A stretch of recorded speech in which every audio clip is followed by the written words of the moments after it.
যে তুমি আমার সাথে দুটো ভুল কাজ করেছো এবং সেই দুটো ভুলের জন্য তোমার আসলে এই আজকের এই একটু খারাপ পজিশন। তো ও সেটা রিয়েলাইজ করেছে কি করেছে যে ও রিয়েলাইজ না করলেও আমি রিয়েলাইজ করছি, কারণ না করলে হচ্ছে আবার কি ডাইরেক্ট বলো যে হ্যাঁ হ্যাঁ না হলে না তুমি এখন কি ঝগড়া করবো আমার সাথে? লাঠিটা আনছো ভাইয়া? অবশ্যই কোনো প্ল্যান ছিল না। আমি আপনাদেরকে সবসময় বলেছি যে আল্লাহ তাআলা চাইলে সবকিছুই সম্ভব। তো আল্লাহ তাআলা নিয়ামত ছিল এবং আমাদের সাথে আমাদের বড় ভাই মাসুদ ভাই ছিলেন। উনি আসলে আমাদের দুজনকে এভাবে কাছাকাছি আনার মেন কারণটাই হচ্ছে উনি উদ্যোগটা নিয়ে আমাদের দুজনকে কাছাকাছি এনে দিয়েছেন। তো ওনাকে আসলে ধন্যবাদ দিয়ে শেষ করা যাবে না। আর আল্লাহ তাআলার উপরে আমাদের দুজনেরই অসীম অসীম অসীম বিশ্বাস। আল্লাহ তাআলা চাইলে সবই করতে পারেন, আল্লাহর দুনিয়াতে সবই সম্ভব করে দিতে পারেন। তো আমরা আসলে কখনো ভাবি নাই এটা পুরো 1 বছর, কিন্তু মামুন কিন্তু গত বছর মার্চে রোজার সময় আমরা আলাদা হয়ে গেছিলাম। সো আমরা আবার 1 বছর পরে আমরা কিন্তু আবার দুজন মামুনের প্রিন্স কাট সেলুনে আসছি আপনাদের সামনে কথা বলার জন্য, আমাদের কিছু কথা বলার জন্য, আপনাদের কিছু কথা বলার জন্য। মামুন তুমি বলো, কি বলবা বলো দেখি। সবাইকে ধন্যবাদ আসার জন্য। সবাইকে আমন্ত্রণ করেছিলাম আমার প্রিন্স কাট সেলুনে যে আজকে একটা সংবাদ সম্মেলন করব। কারণ হচ্ছে আমার জীবনের অনেক বড় একটা অধ্যায় হচ্ছে লেলা অ্যান্ড লেলার সাথে হচ্ছে যে ঝামেলাগুলো হয়েছে আমার, আপনারা সবাই অবগত আছেন অবশ্য। মামলা মোকদ্দমা এবং ইতিমধ্যে একটা জেলও খেটে আসছি, জেল থেকে ঘুরেও আসছি। সো অনেক এক্সপিরিয়েন্স হয়ে গেছে জীবনের। সো এখনো মামলাগুলো চলমান আছে, এই মামলাগুলো নিয়েই হচ্ছে আমাদের কথাবার্তা আবার নতুন করে শুরু করা। এই মামলাগুলো শেষ করতে হবে, কারণ আমাদের মধ্যে যে একটা সমস্যা ছিল এই সমস্যাগুলো আমরা নিজেদের মধ্যেই সবকিছু সলভ করে নিয়েছি। আমরা ওর এক চাহিদা হচ্ছে, ওকে আমি জিজ্ঞাসা করলাম যে তোমার চাহিদা কি বলো।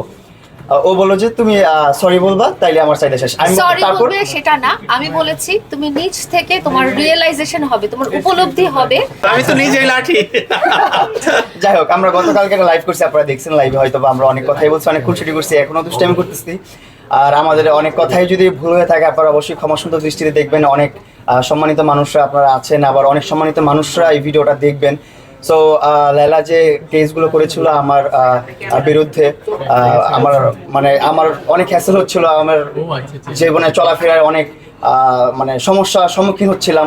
যেমন লাইফটা লিড করতে পারতেছিলাম না, বিজনেস করতে পারতেছিলাম না, কন্টেন্ট ক্রিয়েশন করতে পারতেছিলাম না, ফ্যামিলি দেখতে পারতেছিলাম, সব কিছুর মাঝখানে আবার একটা সময় হচ্ছে যে কাঠগড়ায় যে দৌড়াদৌড়ি করতে হচ্ছে, আদালতে দৌড়াদৌড়ি করতে হচ্ছে। তারপর ওকে আমি বললাম যে আসলে বিষয়টা কিন্তু সলভ করা যায়। ও নিজেও রিয়েলাইজ করছে যে আসলে মামুন অনেক বেশি শাস্তি, কি তুমি যেটা রিয়েলাইজ করছো অনেক বেশি শাস্তি দিয়ে ফেলছো আমাকে? না, দেখছো শাস্তি কম হয়ে গেছে। শাস্তি কম হয়ে গেছে? ঠিক আছে, তাহলে আরো শাস্তি দাও, আর কি করবা বলো তারপরে। হ্যাঁ না, আগে বলো, এটা ক্লিয়ার করে নাও, শেষ করি, ধাপে ধাপে শেষ করি। লাইন শেষ করো তারপরে। আচ্ছা, লেলা গতকালকে বলে যে হ্যাঁ আমি রিয়েলাইজ করছি যে মামুনকে অনেক বেশি শাস্তি দেওয়া হয়ে গেছে, যতটুকু দরকার ছিল তার চেয়ে বেশি শাস্তি দিয়ে ফেলছি, এখন ওভার অনেক শাস্তি হয়েছে। সো এখন হচ্ছে আমার কথা হচ্ছে যে যদি নিজেদের মধ্যে সবকিছু সর্ট আউট করা যায় তাহলে আমরা কেন, ওরও কিন্তু একটা ফ্যামিলি আছে, ওরও কাজ আছে, ও জব করে, সো ওরও কিন্তু সময় দিতে হয় ওর ব্যক্তিগত জীবনে। সো ওরও কিন্তু যেতে হয় ডেটে, কোর্টে দৌড়াদৌড়ি করতে হয়, ওরও একটা হ্যাসেল, আমারও একটা হ্যাসেল, আমারও কোর্টে দৌড়াদৌড়ি করতে হয়। সো আমার ওর কাছে রিকোয়েস্ট ছিল যে তোমারও এই মামলাটা শেষ করে ফেলি আমরা, তুমি এটা আপোষ করে ফেলো, আমাদের মধ্যে নিজেরা সর্ট আউট করে ফেলি, নিজেরা যেভাবে সমাধান করা যায়। সো গতকাল রাতে আমরা এটা সমাধান করলাম। মাসুদ ভাইয়ের বার্থডে ছিল গতকালকে, মাসুদ ভাইকে স্পেশালি থ্যাঙ্কস। মাসুদ ভাই থেকে জিনিসটা সলভ করলো, মাসুদ ভাই কথা বলে দিল, আমাদের মাঝখানে সব কিছু বলে দিল। তারপর আমরা কথা বললাম, ও বললো যে ঠিক আছে তুমি সরি বলবা, তুমি রিয়েলাইজ করছো যেহেতু তুমি সরি বলো, তাহলেই হলো, আমার আর কিছু লাগবে না, আমি মামলা তুলে ফেলতেছি। তুমি কি আসলে রিয়েলাইজ করেছো? হ্যাঁ আমি রিয়েলাইজ করেছি যে অবশ্যই এক হাতে তালি বাজে না, আমি কিছু একটা ভুল করেছি, এই জন্য তুমি কষ্ট পেয়েছো, তাই তুমি আমাকে আমার বিরুদ্ধে মামলা করেছো, আমাকে কষ্ট দিয়েছো। আর তোমার সাথে আসল কষ্টটাতে তুমি কষ্ট দিয়েছো, সেটা রিয়েলাইজ হয়েছে তো না? হ্যাঁ রিয়েলাইজ হয়েছে, তোমাকে কষ্ট দিয়েছি, তুমি রিয়েলাইজ করেছো তুমি যে আমাকে কতটা কষ্ট দিয়েছো, হ্যাঁ তুমি যে দ্বিগুণ কষ্ট দিয়েছো সেটা কি রিয়েলাইজ করেছো তুমি? আচ্ছা ও শেষ করো। আচ্ছা যাই হোক, একজন করেই শেষ করি, তারপর আরো যদি প্রশ্ন থাকে আপনারা করতে পারেন, কোনো সমস্যা নেই, আমি প্রশ্নের উত্তর দিতে পারবো। আর আজকে আপনারা সবাই না, ও শেষ করুক, আমি বলি তারপরে জি বলেন। না, কোশ্চেন পরে। আচ্ছা কোয়েশ্চেনে পরে যাই। আমরা এখন হচ্ছে কেসটা নিয়ে আমরা মিউচুয়ালি আন্ডারস্ট্যান্ডিং এর মধ্যে চলে আসছি। আমরা কেসটা খুব শীঘ্রই মানে আইন প্রক্রিয়া যেটা আছে প্রক্রিয়ায় আমরা এটা শেষ করব।